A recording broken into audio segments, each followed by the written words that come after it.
Merci d'être sur la télévision. Là-bas, de poursuivre le journal de ce jour, vendredi 28 janvier 2022. Mesdames, Messieurs, bonsoir et bienvenue à tous.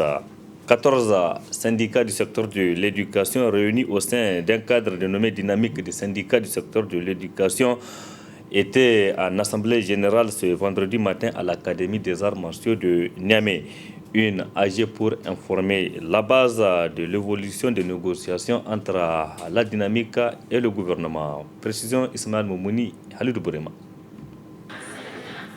Conjuguer leurs efforts pour défendre la corporation, c'est ce qui a réuni une trentaine de syndicats des enseignants à travers ce cadre dénommé la dynamique des syndicats du secteur de l'éducation. Cette dernière a tenu à inviter la base afin de leur faire part des échanges avec le gouvernement. La dynamique rassure, la base devrait inlassablement à la défense des intérêts du corps enseignant. Pendant 20 ans, aucun gouvernement n'a pu stabiliser le paiement des pécules à terme échu. Si nous étions juste des soldats, ça n'aurait pas duré plus de 2 mois. C'est pourquoi nous pensons que c'est de la négligence. Quelque part, c'est même une sorte de mépris du politique envers les enseignants. Et nous avons décidé, à travers ce comité interministériel de négociation, d'aller vers à pas pressant, parce que nos problèmes sont énormes. Le secteur de l'éducation est en retard de 4 ans en ce qui concerne la carrière par rapport aux autres secteurs. Quelle est cette injustice? Nous ne pouvons pas la comprendre, nous ne pouvons pas la gober. Le recrutement, ça fait 8 ans qu'il n'y a pas eu de recrutement à la fonction publique des enseignants contractuels. Nous avons 6500 enseignants par la faute de l'administration qui ont dépassé l'âge d'être recrutés à la fonction publique. Certains ont 63 ans. Qu'est-ce que nous avons commis comme péché? Juste le choix d'être enseignant et d'éclairer les futurs cadres de la nation. Je pense que ça ne mérite pas le traitement que nous avons. C'est pourquoi pendant le comité interministériel de négociation, à 3 reprises, la partie gouvernementale revenait sans réponse à nos préoccupations. Nous avons dit que trop, c'est trop. Suite au préavis de grève de 48 heures à partir du lundi 31 janvier, que compte observer la dynamique, le gouvernement les a invités au dialogue ce vendredi soir. Néanmoins, la dynamique invite les enseignants d'être à l'écoute de la conduite à tenir après la rencontre. Ils nous ont appelés pour nous informer qu'ils ont examiné à leur niveau les 19 points objets de revendication. Mais il est évident quand même que c'est un sténat que nous ne pouvons pas en tout cas valider. Ils ont pris le temps pour faire leurs propositions.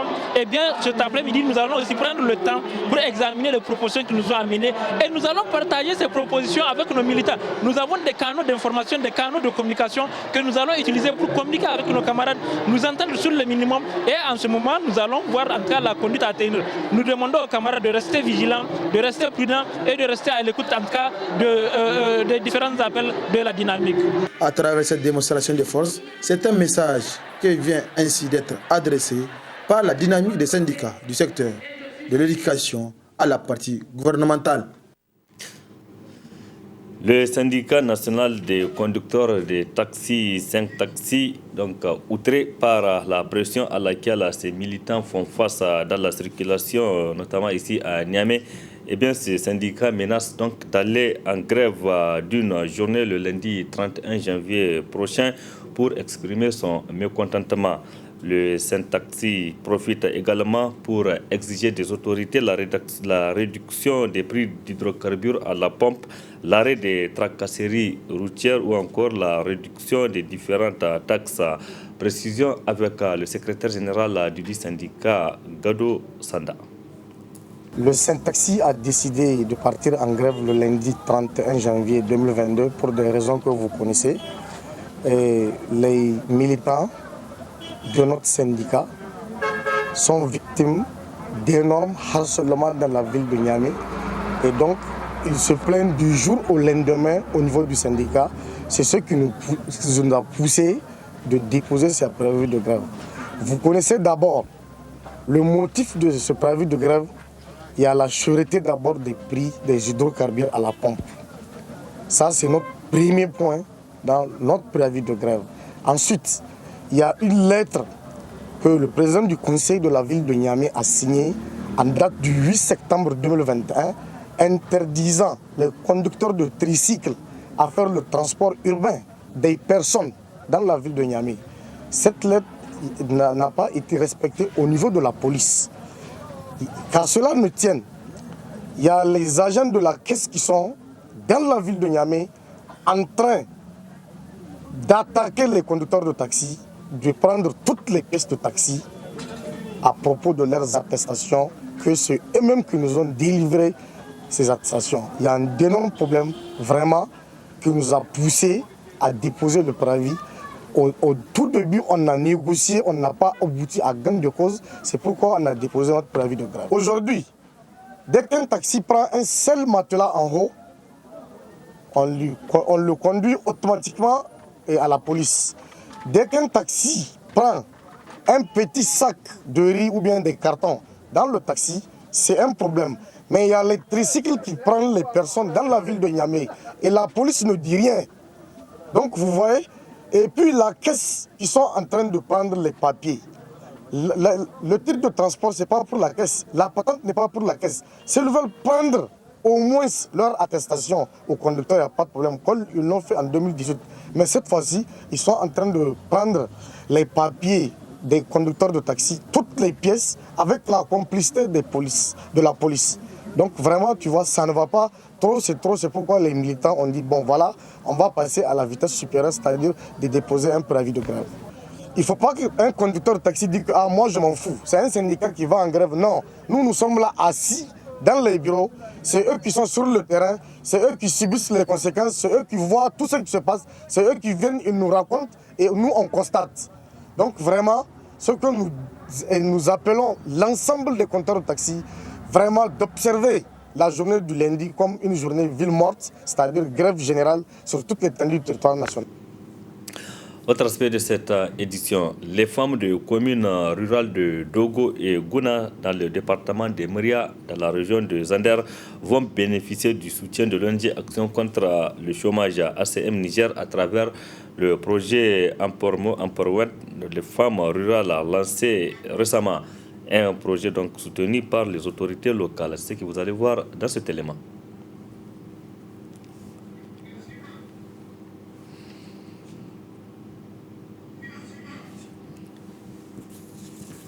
Visiblement, un souci avec cet élément. L'Afrique de l'Est, depuis un certain temps, est à l'épreuve de coups d'État. Après le Mali, la Guinée-Conakry, c'est autour du Burkina, donc qui vient d'être resté sur la liste des pays qui sont déstabilisés par les coups d'État.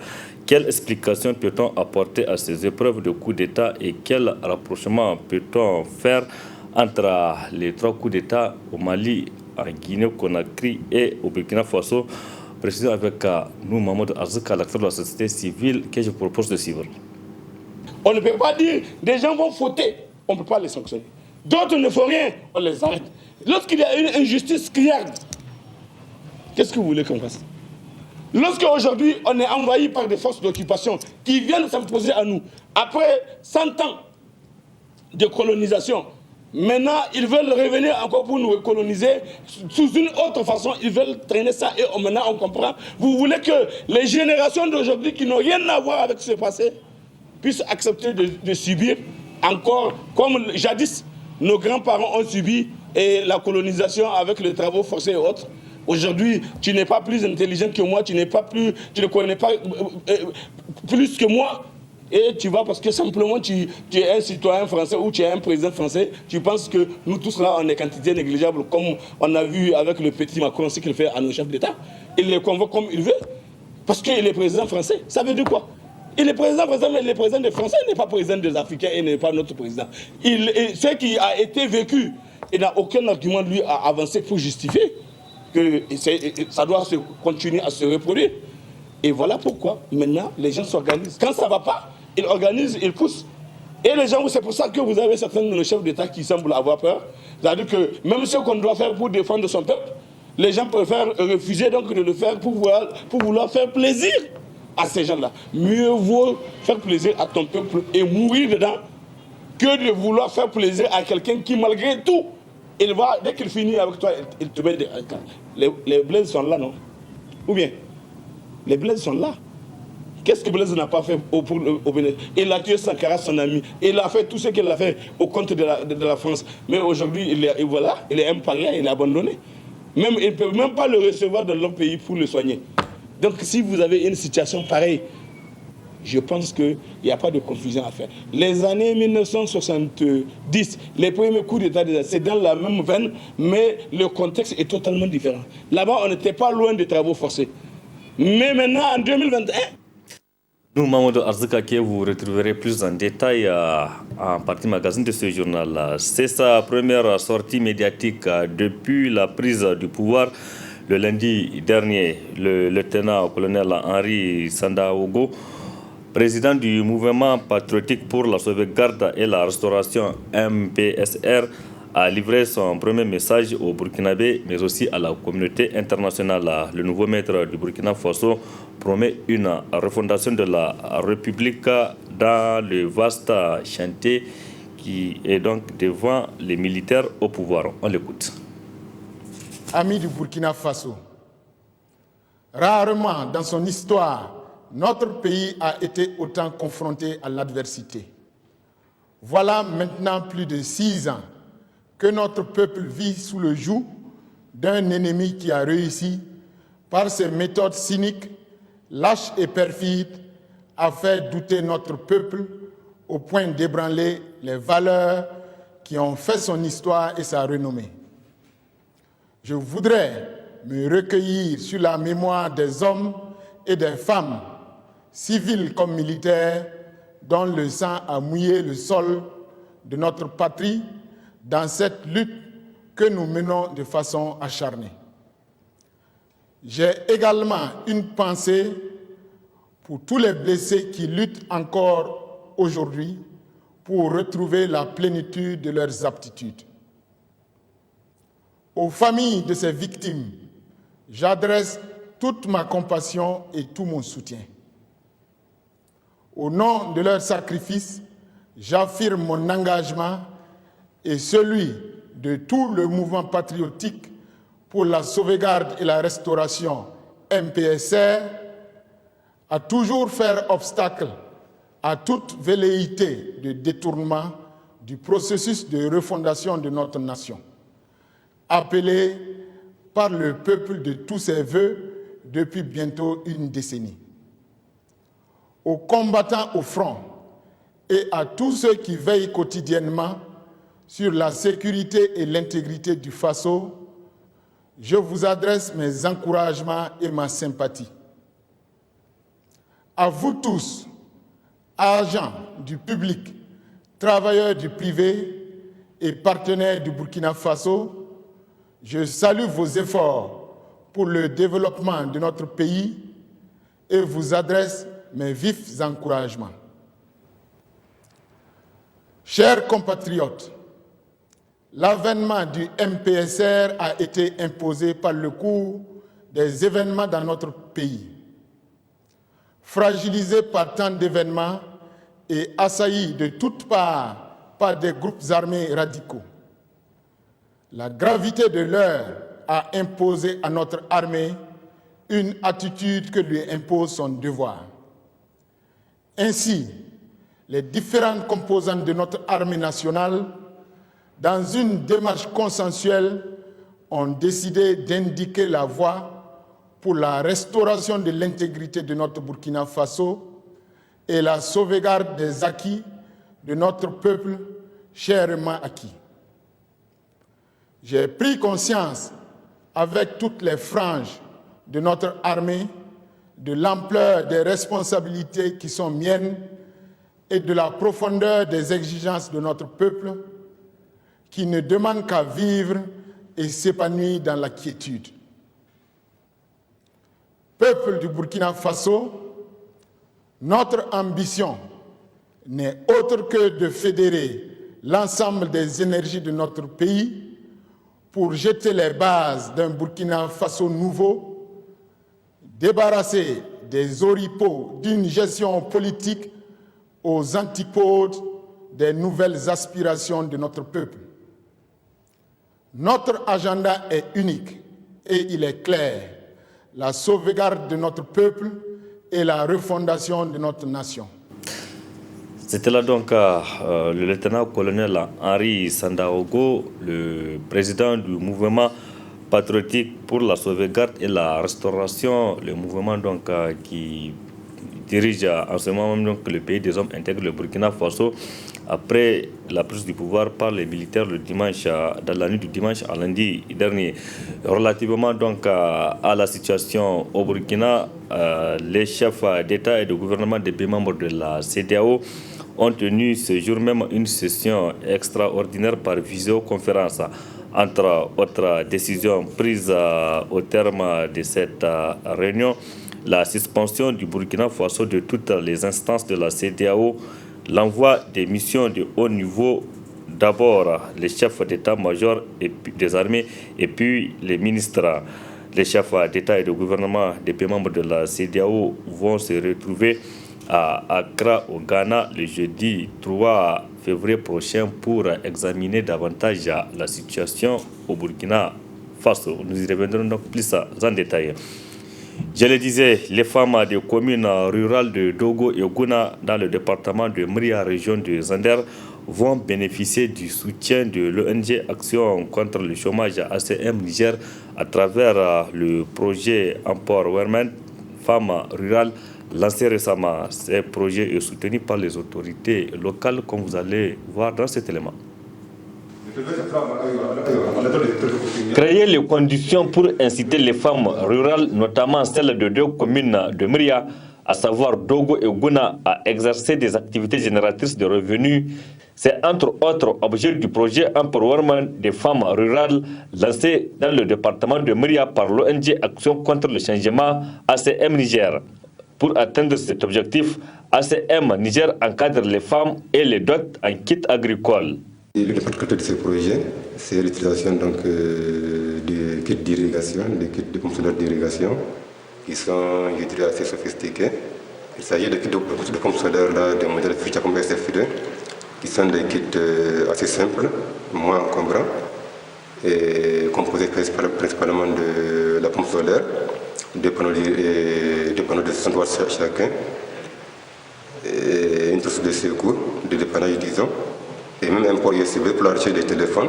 Et également, ce qui est assez innovant, c'est que c'est des kits qui disposent donc d'un dispositif de suivi qui permettra à l'ONG de faire un suivi à distance du débit utilisé par jour, la position de la pompe et bien d'autres informations qui seront fournies à travers le dispositif de suivi dont dispose de la pompe. À travers ce projet, l'ONG ACM Niger entend amener les femmes rurales du département de Mria, candidates à la migration, notamment de rester travailler de leur terroir. Je ne peux que remercier et surtout encourager cette ONG-là et ACM Niger qui vient aujourd'hui en aide aux femmes du département de Mria, plus précisément la commune de Dogo et de Gouna. Déjà, dans ces deux communes-là, il y a des femmes migrantes, mais vraiment qui ne sont pas prises en compte par les autres ONG, parce que toutes les ONG convergent vers les départements des Kanché. Et nous, aujourd'hui, c'est un offre de soulagement pour nous, comme déjà il y a une ONG qui va venir en aide à ces femmes-là. En lançant officiellement la cérémonie du lancement du projet, le préfet de Mria a salué l'initiative qui cadre avec le plan de développement social du département. Les principaux changements attendus à l'issue de la mise en œuvre de ce projet sont, premièrement, la femme et les filles rurales mieux organisées et dotées de compétences techniques exercent des activités à forte potentialité économique et sont plus autonomes. Deuxièmement, les femmes et les filles rurales informées, sensibilisées et formées sur l'hygiène et la santé sont en mesure de s'exprimer à travers des plateformes sur les pandémies et la prévention des maladies. Au regard de la vision ci-dessus définie, ce projet est en parfaite cohérence avec le plan de développement économique et social PDS 3 dans ses volets programme de sécurité alimentaire et développement agricole durable et le développement du secteur privé. Ce projet qui se base essentiellement sur le maraîchage permettra sans nul doute aux bénéficiaires de parvenir à transformer les produits agro-pastoraux qu'elles auront à produire. Place à présent à la partie magazine de ce journal. Elle est consacrée à l'entretien que nous a accordé l'acteur de la société civile nigérienne Nuhu Mohamedou Arzika sur la situation de coup d'État dans la sous-région, notamment dans 3 pays de l'espace CEDEAO, à savoir le Mali, la Guinée-Conakry et le Burkina Faso. Très bonne réception. Nous avons observé et noté que depuis quelque temps, dans notre sous-région, il y a une velléité de recours à l'utilisation de la force armée pour parachever des combats qui sont engagés par les citoyens des pays de notre sous-région. Comme vous le savez, les choses sont différentes d'un pays à l'autre. Aujourd'hui, quand on prend la situation du Mali, on note les circonstances de l'avènement des événements du Mali. Ce qui est sûr, c'est que tout le monde a su et a vu comment il y a eu la mobilisation maousse du peuple malien qui était en train de réclamer une amélioration en qualité de la gouvernance et malheureusement qui s'est retrouvé confronté à un refus obstiné des autorités en place. Et évidemment, ce combat qu'ils ont mené a fini par susciter une intervention de l'armée qui se prolonge par rapport aux manifestations et aux combats citoyens que le peuple malien était en train de faire. On pouvait s'interroger, et pourquoi cela? Pourquoi doit-on considérer que c'est ça la voie de recours? Nous, en tant que démocrates, nous ne pouvons pas considérer qu'il y a une raison quelconque qui puisse justifier un recours à l'armée pour qu'on usurpe la souveraineté des peuples. Mais évidemment, que ce soit maintenant les civils ou les militaires qui usurpent la souveraineté du peuple et cherchent à l'exercer, mais on peut se demander quelle différence y a-t-il. Et que ce soit des civils qui refusent de respecter les lois de leur pays, qui mettent de côté les constitutions de leur pays, qui décident de les violer allègrement, qui décident de ne pas du tout écouter les attentes de leur peuple, qui gèrent mal, qui trichent, qui font de l'impunité, qui font des magouilles de toutes sortes, qui font du clanisme dans la gestion de l'État, qui développent un esprit aristocratique et féodal, un esprit avec une discrimination sous toutes ses formes qui s'observent dans le pays. Bon, évidemment, quand il y a une situation pareille, on peut se demander, un régime qui accepte de se comporter comme ça, ça veut dire qu'il ne gouverne plus par la loi. On cesse d'être en république, c'est un gouvernement de la force. C'est-à-dire juste un positionnement, les gens utilisent leur position. En ça, on dit que ce soit Makami, c'est-à-dire tu utilises ta position pour abuser ou violer, ou bien l'autre qui vient utiliser la force qu'il détient, parce qu'il a conscience qu'il détient la force, il utilise sa force pour lui aussi pratiquement tenter de renverser les choses, usurper la souveraineté du peuple et l'exercer. Dans les deux cas, les démocrates sont pris dans le piège. Dans les deux cas, les citoyens sont pris dans le piège. Et donc, les responsables qui poussent à ça, des gens qui observent des comportements de ce genre, qui créent une dynamique de refus de reconnaître la dignité du peuple, de reconnaître la souveraineté du peuple, qui refusent de respecter les aspirations du peuple, naturellement. Et si des choses comme ça devaient arriver, on peut être là en train de malheureusement vivre la situation avec beaucoup de préoccupations et d'appréhension, tout simplement. Parce que quand on prend aujourd'hui ce qui s'est passé, comment dit-on, au Mali, ou ce qui s'est passé en Guinée, ou ce qui s'est passé tout à fait récemment au Burkina, et même avant ça, ce qui s'est passé au Niger aussi, en 2010, il ne faut pas l'oublier. Ici, en 2010, au Niger, il y a eu un coup d'État qui a été fait. Et les gens sont sortis pour soutenir ça, pour estimer. Nous avons dit, c'était un écrit qu'on a fait, nous avons expliqué qu'il n'est pas admissible qu'on puisse considérer que dans un démocrate, on puisse retrouver des raisons qui puissent justifier qu'il puisse se délecter d'une usurpation de pouvoir et par la force, par l'utilisation des armes. Donc, malheureusement, les gens l'ont cautionné et les gens ont soutenu cela et les gens pensent que ça n'arrive qu'aux autres et c'est ça malheureusement qui fait qu'aujourd'hui nos peuples en Afrique continuent à être victimes. Regardez aujourd'hui, pour ce qui est arrivé au niveau de la CEDEAO. La CEDEAO met de côté la loi, elle met de côté les traités sur lesquels elle est assise. C'est ça qui fonde sa légitimité, sa légalité. Les gens décident de mettre tous ces textes-là de côté et ils décident par leur tête qu'il faut sanctionner des gens parce que tout simplement ils estiment qu'ils ont une position de force et ils vont utiliser la position de force qu'ils ont, mais à la force s'oppose à la force. C'est ça la question.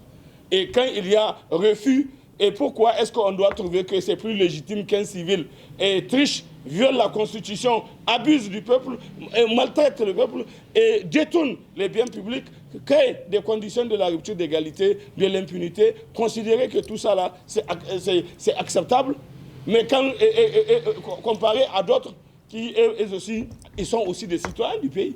Quand ils considèrent qu'ils sont citoyens, et vous entendez souvent de manière un peu récurrente, quand les militaires agissent, ils disent qu'ils prennent leurs responsabilités. Mais on se demande cette responsabilité, qui le leur a donnée?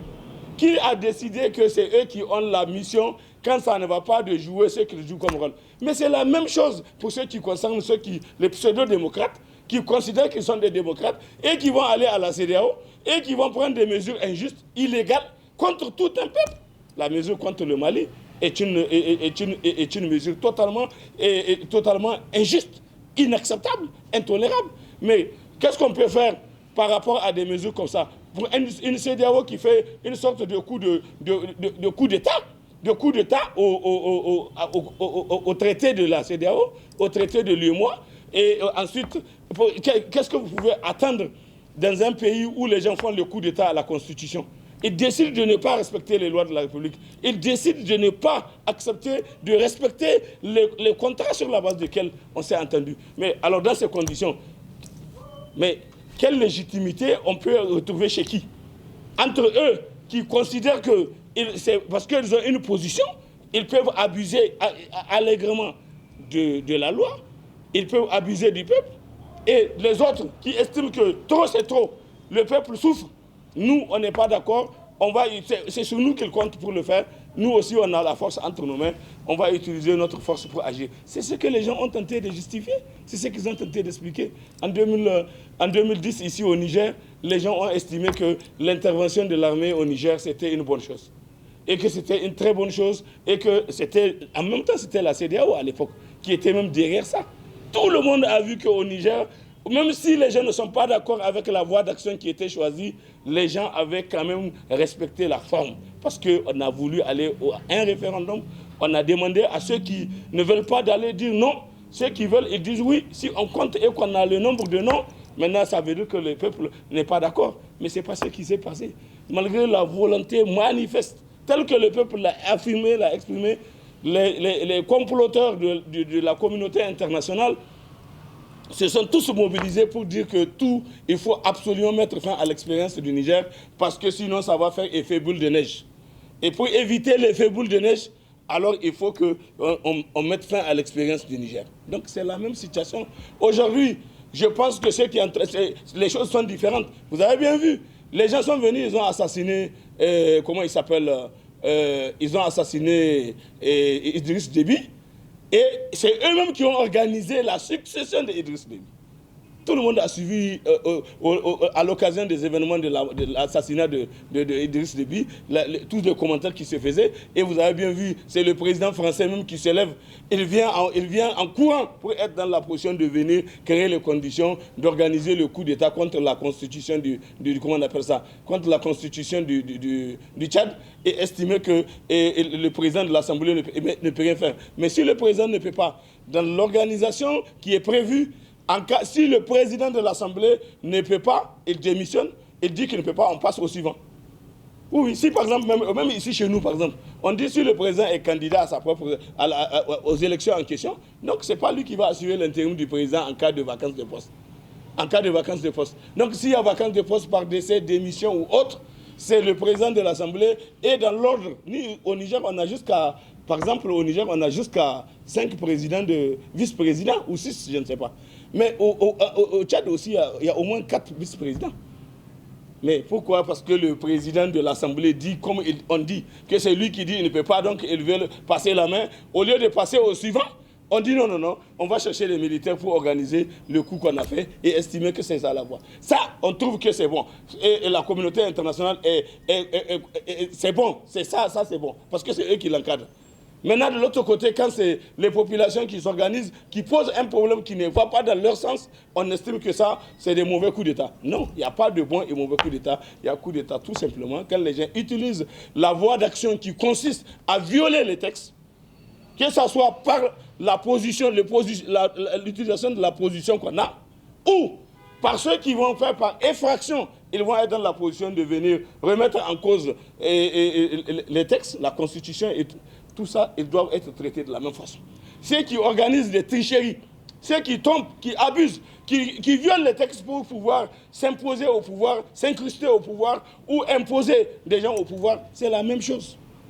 La Constitution que nous nous sommes donnée, en Afrique, partout où on a dit que c'est le peuple qui doit choisir. Mais est-ce que les gens ont respecté la Constitution? Regardez en Côte d'Ivoire. Il s'est débrouillé, lui, il n'a pas fait comme ce que Tandja a fait. C'est pas ce qu'il a fait. Il a fait une révision. Une révision de la Constitution et il a organisé un semblant de soi-disant référendum. Et il s'est imposé. Il s'est imposé. Il a vu un 3e mandat. La France est d'accord avec le 3e mandat de Ouattara parce qu'elle considère que Ouattara, c'est lui l'homme de la situation qui va l'aider dans ce qu'elle est en train de faire aujourd'hui par rapport au franc CFA, à la question monétaire. Voilà pourquoi Ouattara doit rester. Alpha Condé, comme ils ont laissé Ouattara, ils ont laissé Alpha Condé, mais comme il a un discours qui ne correspond pas à ce qu'ils veulent, ils ont estimé qu'il faut organiser comment l'évincer. Le coup d'État de la Guinée n'a rien à voir avec le coup d'État du Mali. Ça n'a absolument rien à voir, ce n'est pas du tout la même chose. Le coup d'État comment on appelle ça, de Burkina qu'on vient de vivre, et c'est un coup d'État aussi qui, pour moi, n'est pas similaire, n'est pas le même. Donc chaque pays a ses réalités internes, chaque peuple a ses réalités internes. Notre préoccupation aujourd'hui, nous, dans notre conviction citoyenne et démocratique, c'est qu'il faut responsabiliser le peuple. Il faut écouter le peuple. Il faut respecter les aspirations du peuple. Si vous ne pouvez pas respecter les aspirations du peuple, si vous ne pouvez pas respecter les lois de la République, qui sont les textes que nous nous sommes donnés, et vous, parce que vous avez déjà une position du pouvoir, vous décidez de violer cette position du pouvoir pour essayer de gérer, comme on a dit, par exemple, quand vous prenez un pays comme le Niger, il a été dit, dans l'exercice du pouvoir d'État, le pouvoir personnel, l'ethnocentrisme, le régionalisme, l'esprit de clan, le favoritisme, le népotisme, le sexisme, la corruption, la concussion, la dilapidation, le détournement, le trafic d'influence sont bannis et punis par la loi. S'il vous plaît, si la gouvernance est faite sous l'empire de cette matrice de gouvernance qui a été définie dans la Constitution, quel problème on va avoir dans ce pays? Mais voilà des gens qui sont là aujourd'hui dans leur position de pouvoir. Ils estiment que dès qu'ils ont une position de pouvoir, alors ils estiment que la loi, ce n'est pas bon. C'est à eux de décider la partie de la loi qu'il faut respecter ou faire respecter. Mais quand on est devant une situation comme ça, ça veut dire qu'on aura observé une situation de coup d'État constitutionnel. On a fait un coup d'État à la Constitution parce qu'on refuse de la respecter. La Constitution est claire à son article 39, par exemple, au Niger. On a dit que tout citoyen civil ou militaire doit, en toutes circonstances, je dis bien en toutes circonstances, avoir l'obligation de respecter la Constitution et l'ordre juridique de la République.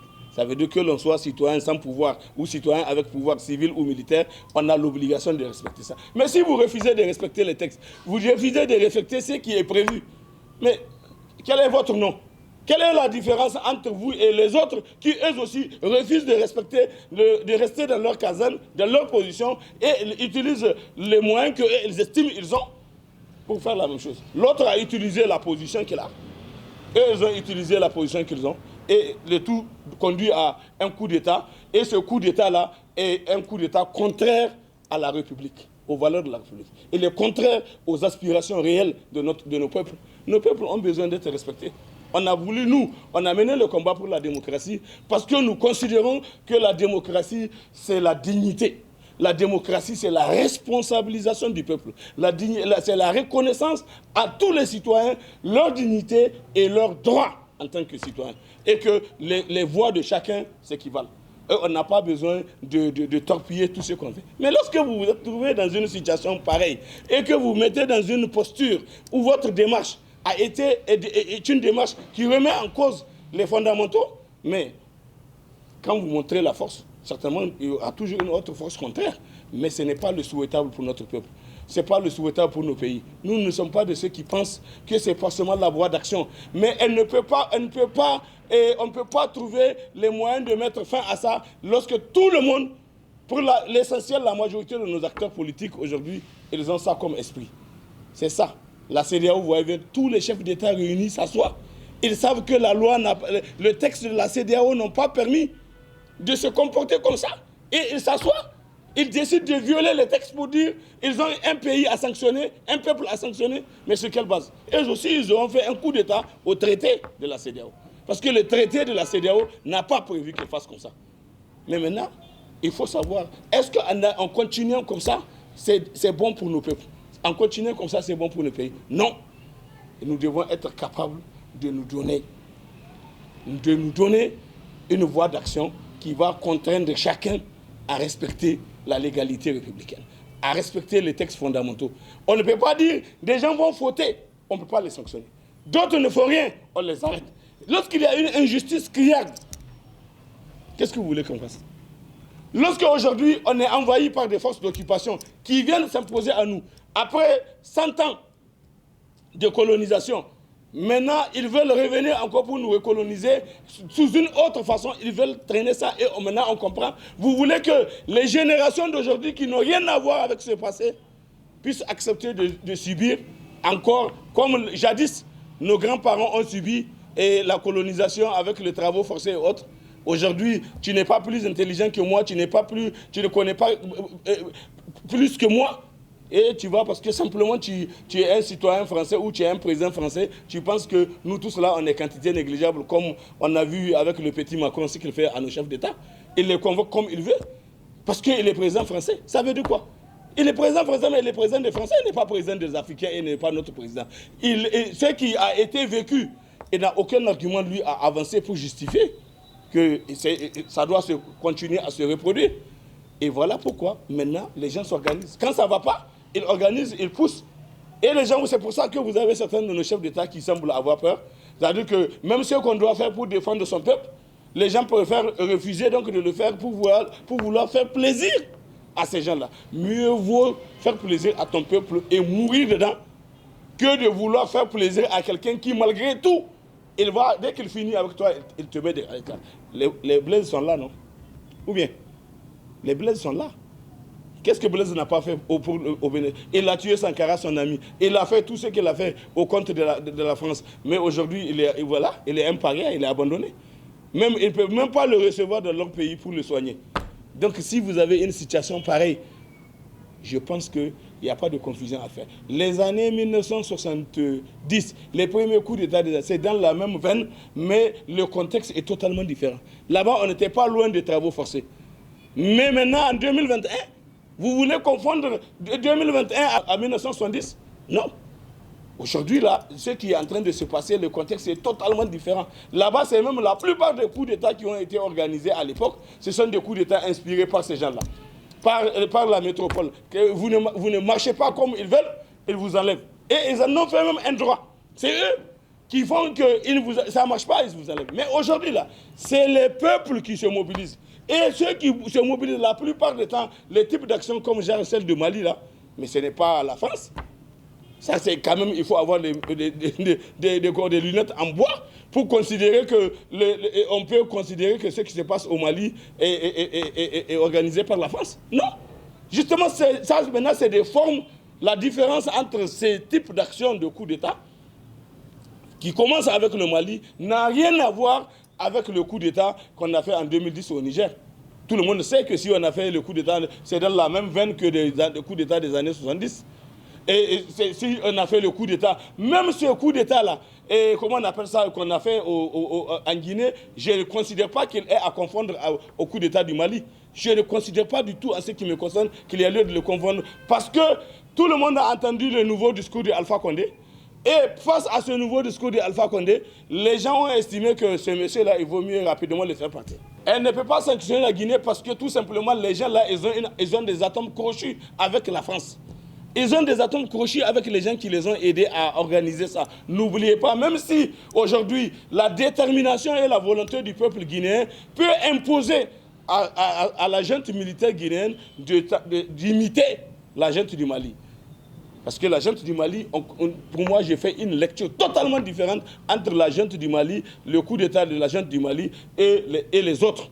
Et le Tchadien ou bien les Guinéens. Maintenant, pour ce qui se passe comment on appelle ça, au Burkina, nous attendons de voir. Je n'ai même pas entendu un discours. Je ne sais même pas de qui il s'agit. Je ne sais pas qui sont ces acteurs-là. Tout ce que je sais, c'est que nous avons un problème. La CEDEAO a pris des décisions injustes, graves, inacceptables, intolérables. Il faut que les peuples de ces pays de la CEDEAO là se mobilisent pour imposer un nouveau comportement aux responsables de la CEDEAO. La CEDEAO ne peut pas être un instrument à la solde des intérêts étrangers de la France et de l'Union européenne et considérer que nous, ils doivent nous abandonner alors qu'ils sont censés être nos élus, ils sont censés être nos présidents. Et au lieu d'être nos présidents, maintenant, ils se transforment en valets de l'impérialisme, en valets de la France. Et ils sont tirés, leur nez est tiré par les ficelles françaises. Tout le monde a entendu à Dakar. Quand comment elle s'appelle, la parlie là est venue, elle a parlé comment on appelle ça, à Dakar. Mais on a entendu ce qu'elle a dit. On a entendu qu'elle a annoncé même la suite des événements qu'on est en train de vivre. Parce qu'ils considèrent qu'ils vont se donner, si les gens cautionnent, ils considèrent qu'ils ont même les moyens de venir porter la guerre à tous ces pays pour déposer tous ceux qui ils ne sont pas d'accord. Là, quand ils sont partis à, comment ils s'appellent, quand ils sont partis aux Nations Unies, au Conseil de sécurité, ils avaient leur résolution qu'ils voulaient imposer. Heureusement que la Chine et la Russie, avec leur droit de veto, ont décidé de refuser de suivre la France dans sa logique. Ils allaient tout simplement faire prendre une mesure qui va internationaliser la sanction injuste, illégale, abusive que la CEDEAO a été amenée à prendre. Voilà pourquoi, en ce qui nous concerne, nous sommes totalement contre cette façon de nous gouverner. Nous devons accepter de nous gouverner en citoyens démocrates. Un citoyen démocrate respectueux de nos lois et respectueux de nos textes, que ce soit à la CEDEAO, que ce soit au niveau de nos pays respectifs ou au niveau de nos armées doivent être des armées républicaines qui sont respectueuses des textes. Si en face, tout le monde respecte les textes. Mais si les gens ne respectent pas les textes, ils ne veulent pas, ils violent les textes pour vouloir imposer par la force. Alors là, mon Dieu, ça, maintenant les gens qui ont la force entre leurs mains ont la possibilité de choisir des comportements qu'ils doivent observer. Voilà la question. Et voilà, moi, à mon avis, l'analyse que cela m'inspire. Je n'éprouve aucune indignation dans ce qui est en train d'arriver dans nos pays avec le comportement observé par nos chefs d'État à la CEDEAO. Je pense qu'ils font du galimatias, ils font du gangsterisme. Ils doivent mériter, eux aussi, qu'une autre force se réveille pour les imposer un comportement. Si nous sommes là, on n'a que nos bouches, mais nos bouches aussi sont des puissantes armes, Inch'Allah. Et comme nous l'avons dit, en ce qui concerne le Mali, nous réitérons notre soutien au peuple malien contre l'injustice flagrante qui a été faite par la CEDEAO pour vouloir imposer au Mali une sanction injuste, pour vouloir les priver de tout, ce qui est totalement illégal, amoral et injuste. Et voilà pourquoi nous, en ce qui nous concerne, nous considérons que les uns comme les autres doivent regarder tout ce qui est en train de se passer avec beaucoup de circonspection, beaucoup d'attention. Et partout où les gens refusent de respecter les conventions sociales, les contrats qu'on a, c'est le contrat, c'est la Constitution, c'est les lois de la République. Il y a une procédure à suivre pour les respecter. Si les gens ne respectent pas ces procédures-là pour modifier les textes et qu'ils veulent imposer de par leur seule volonté un refus d'agir ou bien des sanctions injustes, alors dans ces conditions, il n'y a aucune raison que les peuples restent les bras croisés. Et les peuples, c'est y compris les armées des peuples. Bien sûr.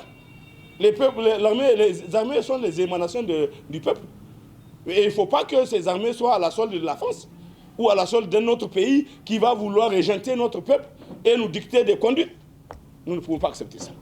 Nous avons connu des citoyens en armes qui ont posé des actes et qui ont obtenu des résultats très clairs. On ne va pas aller loin, on reste dans la CEDEAO. Sankara au Mali et au Burkina Faso. Sankara, quand il est venu, tout le monde a vu que l'initiative qu'ils ont portée, leur révolution, il n'était pas venu pour faire de la prédation, Sankara. Et après, les gens qui ont été abusés, qui se sont laissés instrumentaliser par ceux qui les ont instrumentalisés, le résultat aujourd'hui, Dieu merci, on le connaît. Et aussi, tout le monde a vu ce qui s'est passé au Ghana. Le Ghana de Nana Akufo. Le père de Nana Akufo, il fut chef d'État au Ghana. Il ne faut pas l'oublier. Et dans les gens qui ont fait l'objet de récrimination, quand les militaires ont pris le pouvoir avec Jerry Rawlings au Ghana, tout le monde connaît les résultats. Et d'ailleurs, eux-mêmes aujourd'hui, ils s'en vantent de ce qu'a été le travail sacrificiel qui a été fait par, comment il s'appelle, par Jerry Rawlings et son groupe. Et je sais que l'histoire retiendra jusqu'à la fin des temps que Jerry Rawlings est un militaire, mais qui est un militaire au service de son peuple, qui a travaillé pour son peuple, pour son pays, au point où, comme il l'a dit, lui, il n'a même pas besoin d'une protection que les gens courent à chercher à gauche, à droite. Il circule librement dans tout le pays, et partout où il passe, il est adulé. C'est la même chose comme on a vécu ici au Niger. Tout le monde se rappelle quand les gens ont voulu, ils ont soutenu, ils ont applaudi le coup d'État de Salou Jibo le 18 février 2010 ici. Mais le Tanja, qui était l'initiateur de la réforme du changement constitutionnel qui a permis de passer de la 5e à la 6e République dans le cadre d'un référendum citoyen qui a été fait. Et même quand les gens apprennent qu'il est de passage dans un quartier, les gens accourent pour aller le rencontrer. Et jusqu'à la fin de sa vie, jusqu'à l'heure où je vous parle, le peuple nigérien continue de regretter Tanja. Qui a été Tanja? Parce qu'il a été victime d'un coup d'État injuste. Il a été victime d'un coup d'État abusif. C'est le seul coup d'État sur lequel les gens ont estimé, et aussi, comment on appelle ça, le crime contre Barré Mensara. C'est les deux seuls qui ont été observés où les gens ont estimé que c'est inacceptable et les peuples ont regretté. Jusqu'à aujourd'hui, ils continuent à regretter pour ceux qui concernent le cas du Niger, comment c'est intervenu. Quelles ont été les conséquences négatives de ces événements-là quand ils sont intervenus. Donc il faut arrêter. Personne n'a une science infuse pour dire qu'il a la maîtrise de tout et qu'il comprend ce qui est meilleur. L'idée pour nous, en luttant pour la démocratie, nous avons pensé que, en fait, si tout le monde allait respecter les règles du jeu, et si tout le monde respecte les règles du jeu à travers la Constitution et les lois qu'on se donne, et si tout le monde les respecte, et on respecte ce qu'elles ont prévu comme dispositions juridiques, mais on peut espérer tout naturellement que le pays allait être sauvé, que nos pays allaient être sauvés, que l'Afrique qui a adopté la démocratie un peu partout, sur les 55 pays africains, on a plus de 50 qui sont des républiques.